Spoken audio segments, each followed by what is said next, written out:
Welcome to Christian Statesman. I'm your host, Zach Wagner, and this is episode 133, Logical Jesus.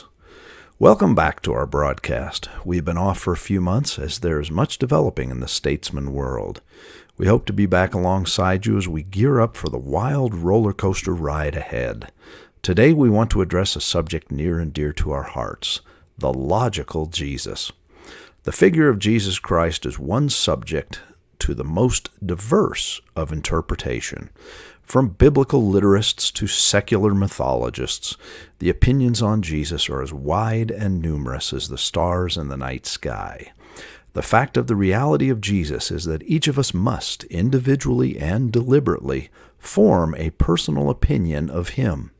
His persona is so large in the panoply of human history that ignoring him is not a choice. He may be dismissed and then shoved onto the back of one's consciousness, which is tantamount to ignorance, but that suppression must be deliberate. In short, those personal conclusions can range from a deep and sacred relationship with the living Christ to a casual disregard for just another historical mythological construction exploited for political control systems hiding behind the guise of religion.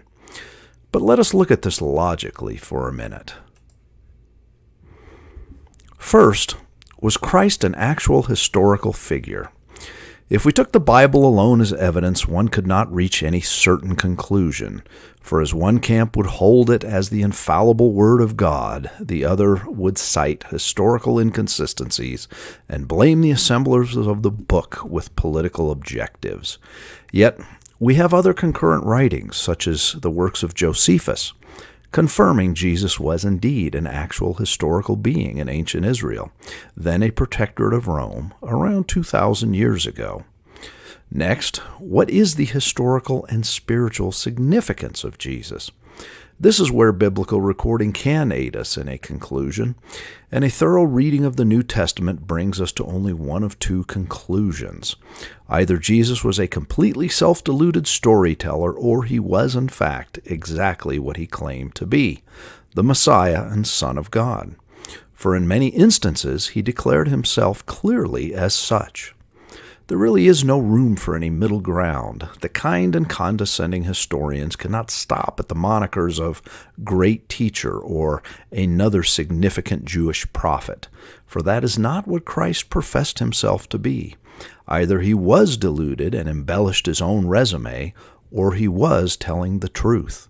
There really is no in-between.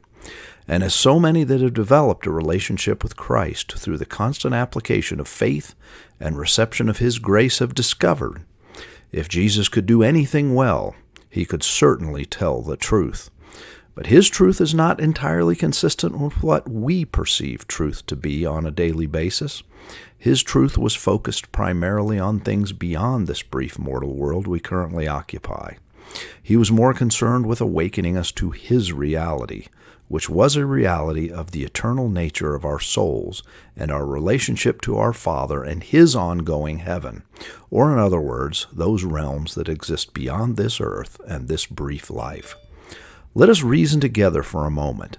If we assume that the soul exists in some form into the eternities, beyond death, and those logistics are often disagreed upon based on denominational interpretation, then it logically follows that the teachings of Jesus at least equally address and prepare us for that state of existence as much as our current state. It also follows that when Jesus explains that he will someday return and transform this earth into a state of existence more in line with those eternal standards, we should logically accept that he means it. And further, we should understand that this eventual return, known scripturally as the second coming, is certainly not getting any farther away.